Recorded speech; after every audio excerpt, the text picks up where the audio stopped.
So today we're going to start with a new topic, that is study of rocks. And some of you already might have studied this topic in a overview manner, but this time we'll be studying it in a detailed manner. So we know that there are three kinds of rock generally. First is sedimentary rocks, second igneous rocks, and third metamorphic rocks. Now we'll be studying the characteristics, which is definition, formation, mineralogical composition, texture, structure, and important rocks and engineering importance for some.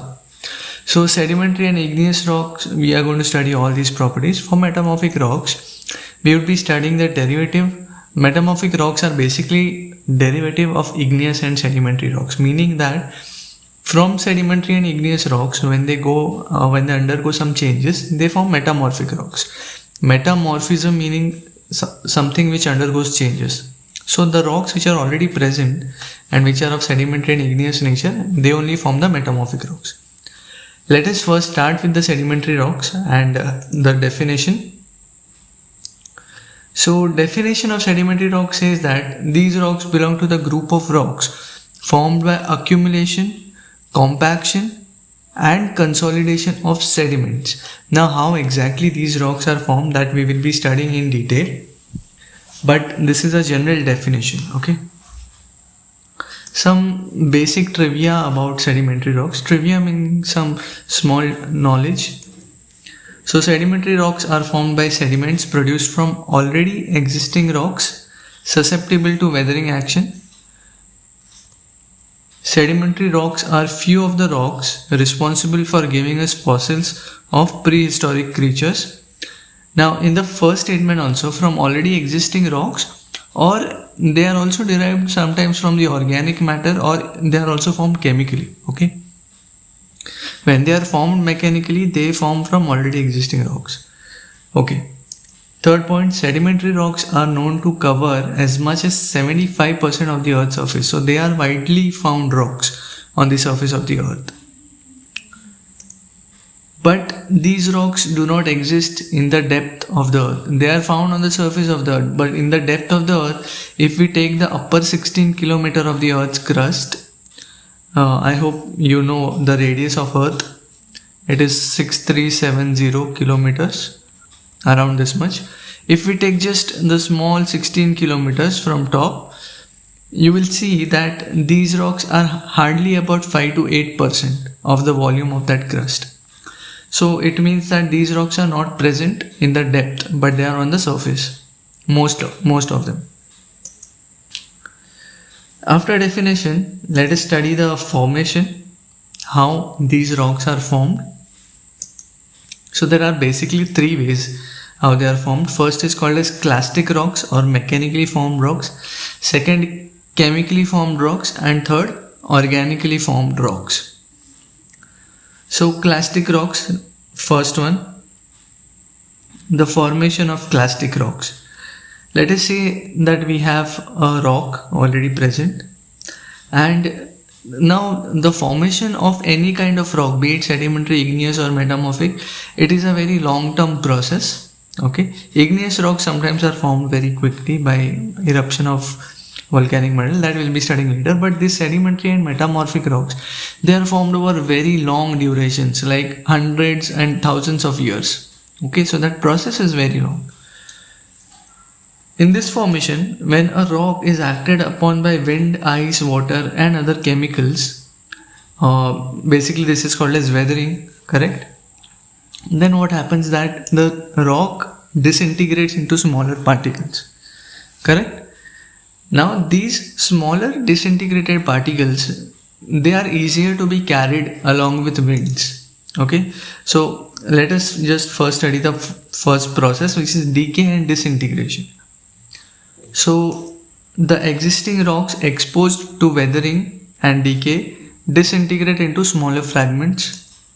These fragments are called as detritus. So whatever these small fragments are produced, they are called as detritus.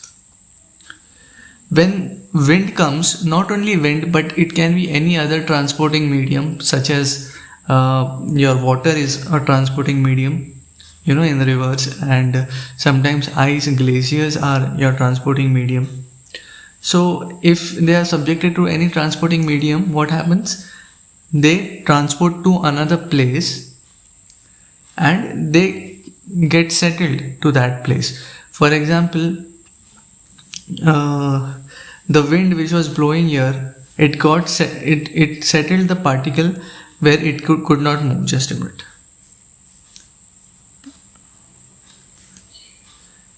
Let's say there's a kind of barrier here, okay, and those particles came and wind could not take them further. So what will happen?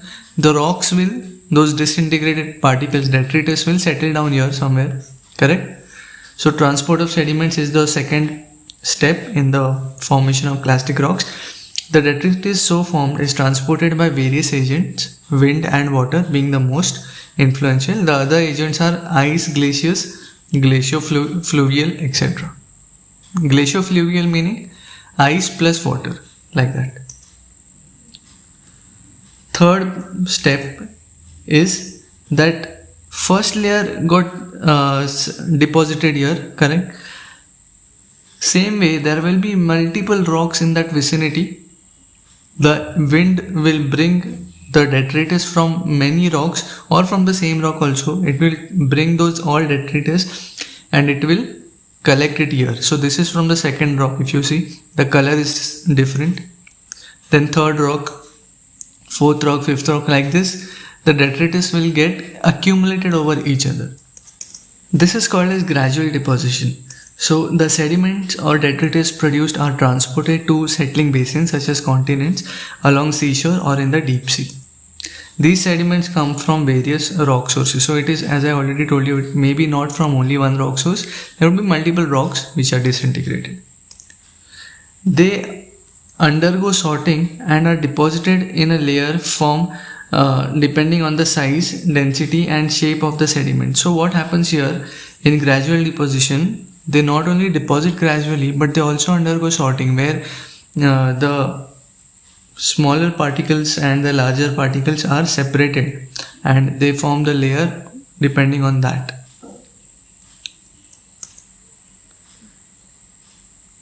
The last process in this is when these rocks are compacted by pressure.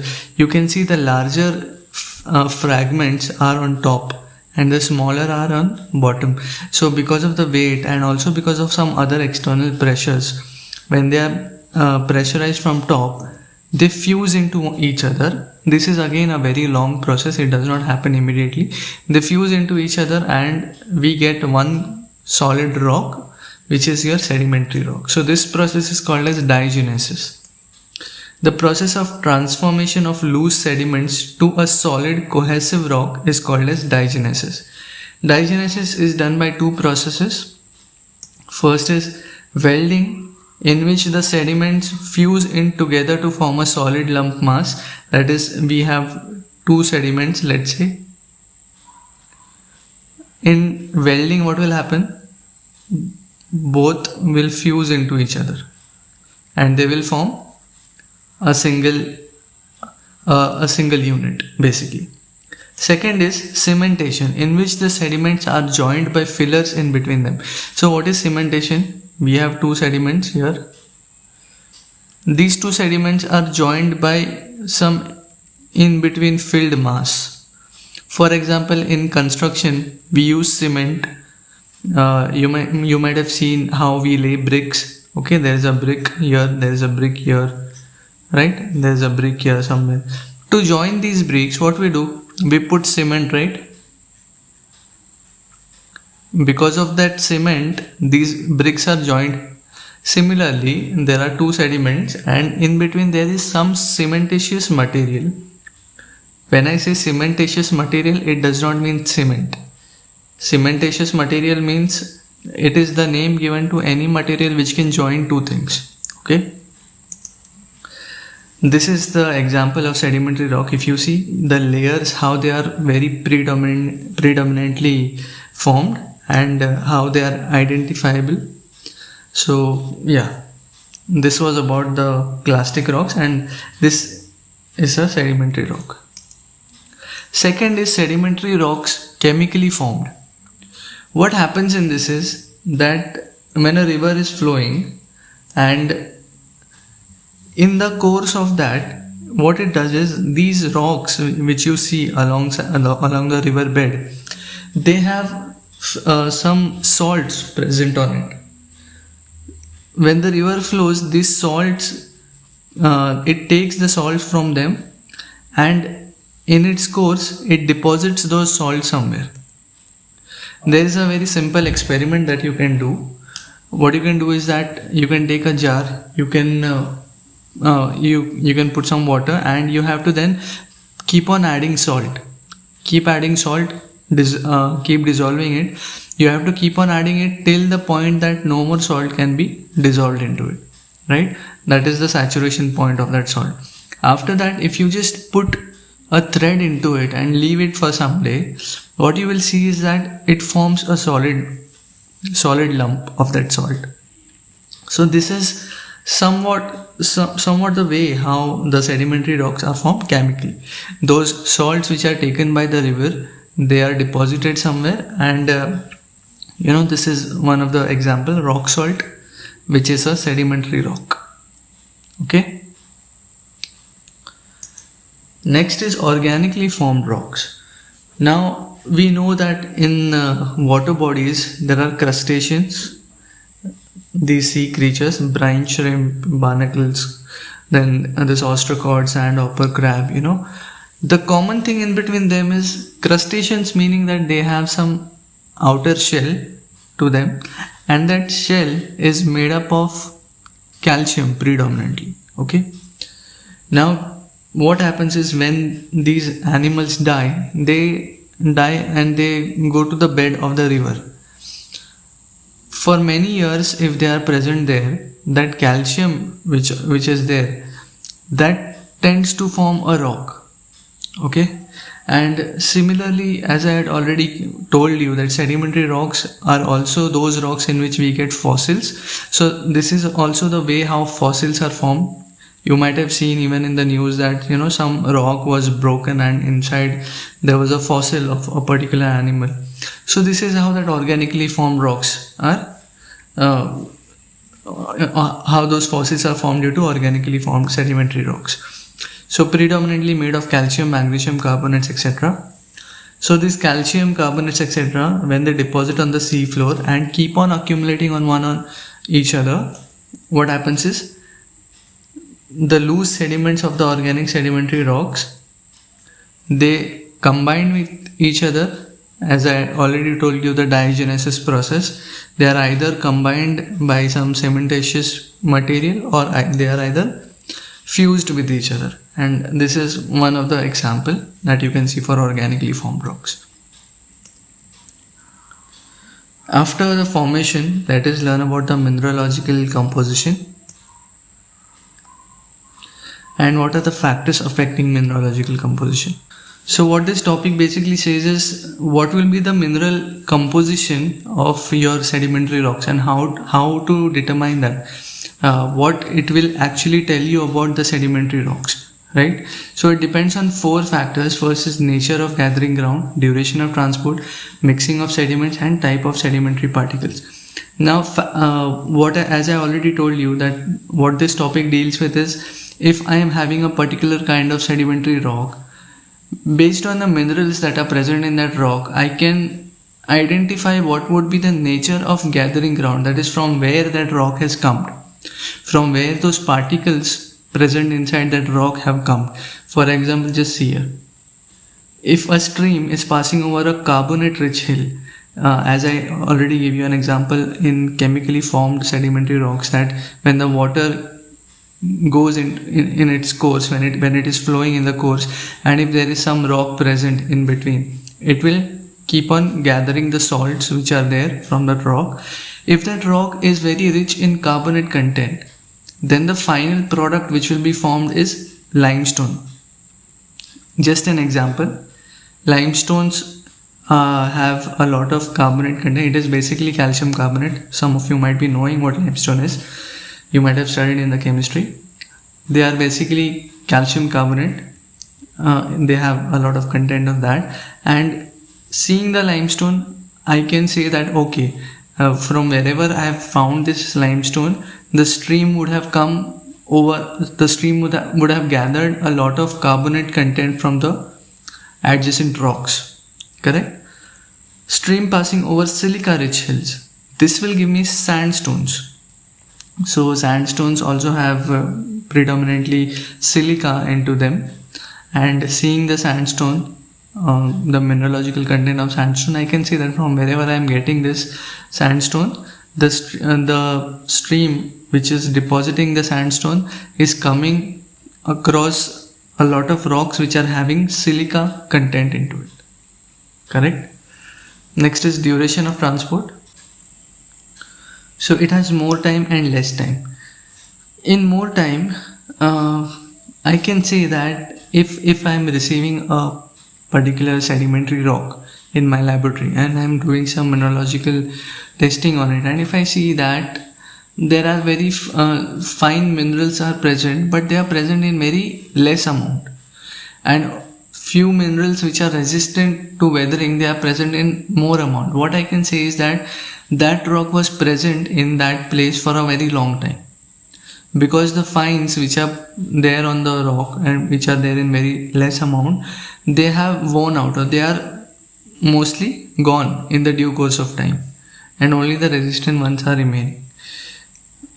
If the rock is there for less time, then what will happen? The rock will contain both fine minerals as well as the resistant one minerals, correct? So this we can deduce from the mineralogical composition, that is what would be the duration of transport. So when transported by sea waves or turbulent waters, turbulence generally means that there is a strong current of water which is, mixing it viciously and rapidly, and because of that the sediments or the minerals which are present in the rock, they get mixed up, and it shows a very complex mineral composition.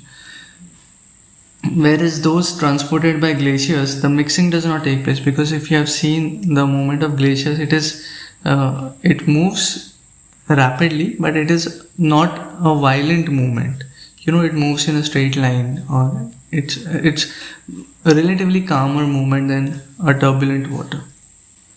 The last type is type of sedimentary particle, which is a detritus or formed in same place of deposition, which is chemically formed. If you see the detritus, meaning that the rock which got disintegrated, it went and it got deposited at a very further place. That place can be in the same area, or it can be in some other area, wherever that wind or that transporting agent takes it to. But in case of chemically formed rocks, that deposition is generally in the same bed of that river only, where that river or where that water transporting agent is going to take it to, that will be limited to a certain area. So that can also be deduced from the mineralogical composition.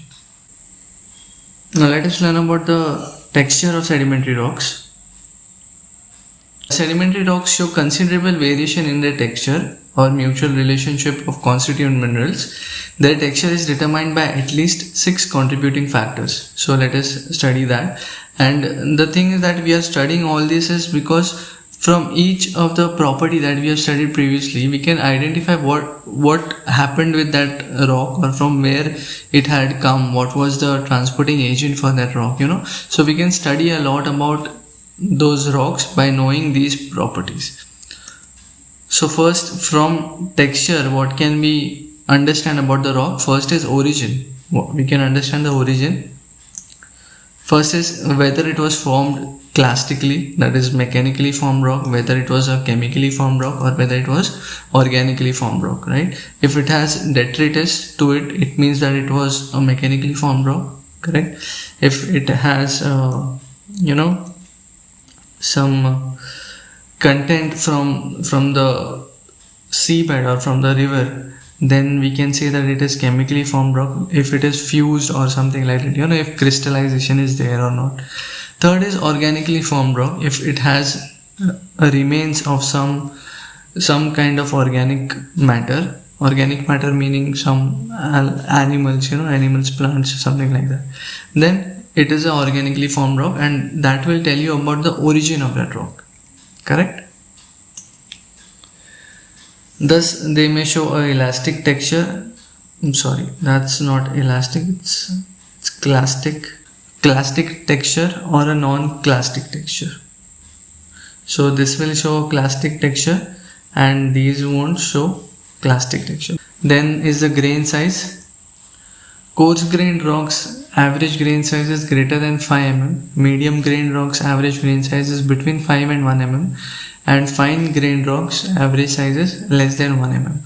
What this will tell you is that if the material or if the grain size is more, it means that the time for which it was there on its place is less, because more the time it is subjected to weathering, more fine those grains will become, right?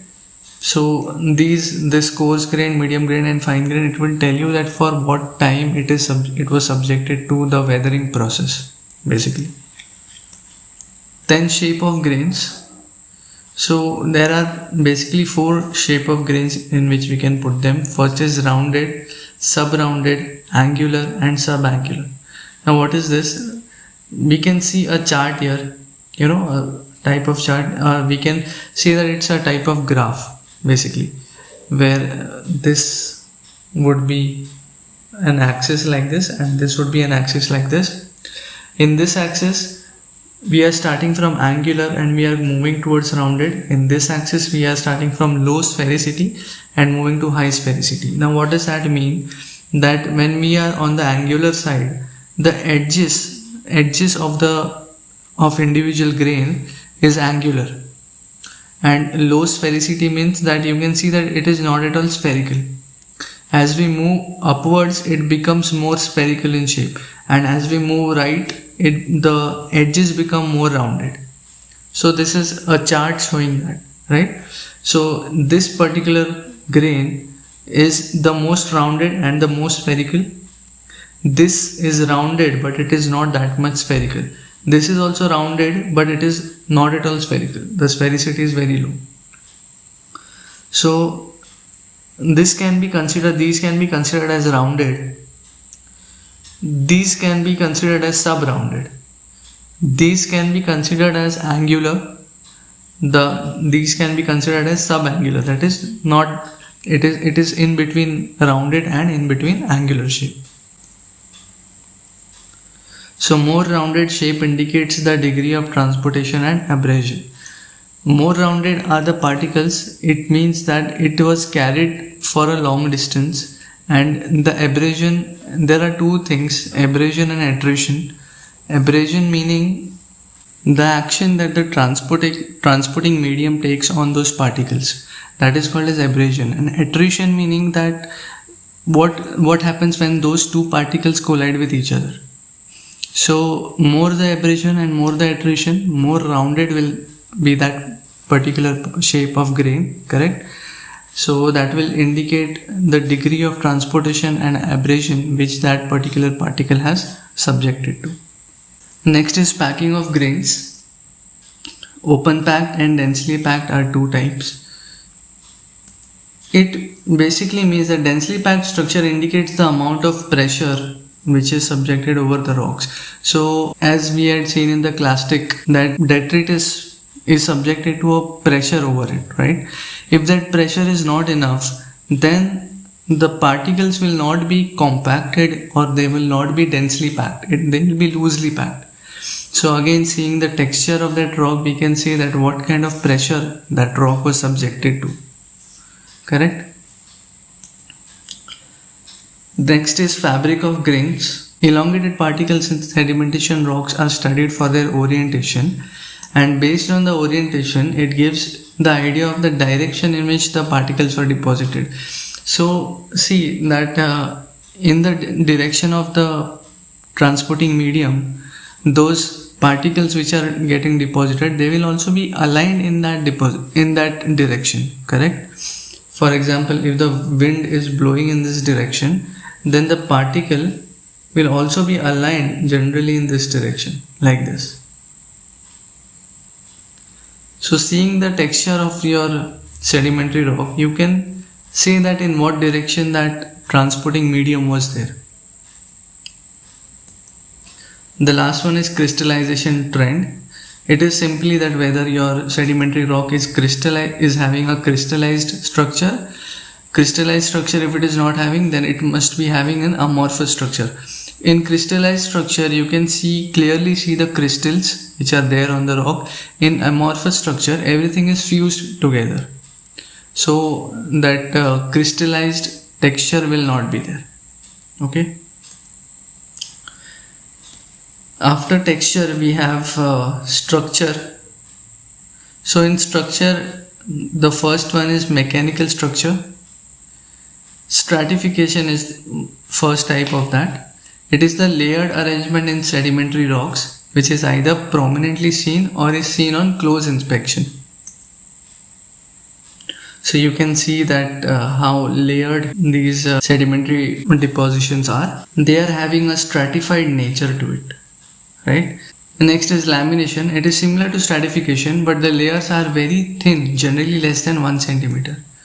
So you can see that there is a stratification here, but those layers are so closely spaced to each other, and such kind of structure is called as lamination. Next is cross bedding. It is stratified sedimentary rock, but various layers lying one above another are not parallel to each other. So you can see here that there is stratification clearly visible, but not all are present in the same direction. Like this is like this, then you can clearly see that they are not in the same direction. It is cross bedding. Next, graded bedding. In some sedimentary rocks, the stratifications are such that the layers are graded. Graded means sorted according to their size, that is coarse or heavier particles in bottommost layer and finer particles in top. So in this particular thing, you can see that the coarse means that the bigger particles are at the bottom and the finer ones, they are on the top. So this is clearly seen in this, how it is going from coarse to fine, right? This type of bedding is called as graded bedding. Next is mud cracks. These are common structural feature consisting of polygonal or irregular cracks spread along the surface of an exposed sedimentary rocks. Next is rain prints. These are small irregular crater shaped depressions seen on fine grained dried sediments. So you can see how it is almost like rain droplets have fallen on the rock. It is almost similar to like that. So these are called as rain prints. Seventh, ripple markings. They are defined as symmetrical or asymmetrical wave-like undulations caused due to shallow water. So if there is a rock which is forming inside the water, and you might have seen these kind of ripples when you go on some beach or something, So near that water, because of the ripples of the water, the sand also takes shape like that. So this happens in this kind of rock if it is present near the shallow water, and because of the ripples in the water, the rocks also take shape of that. Only on the surface of the rock, not inside. Next kind of structure is chemical structure. The previous structure was a mechanical structure. This is a chemical structure. So first is concretionary structure. Concretions are the small individual particles which are joined by cementitious matter. Concretions can be small, round egg-like, or can also be rough small particles. So you remember I was telling about the two processes in diagenesis, the first one welding and the second one cementing. So in this you can see that the particles which are there, they are bound together by a material. So these are called as concretions. These particles are called as concretions, and they are bound by some cementitious matter.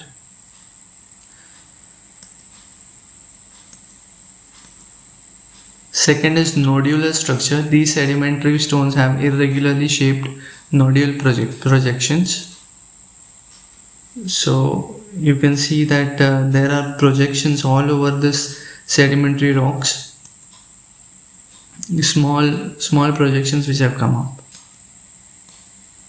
Geode structure, a very beautiful kind of structure.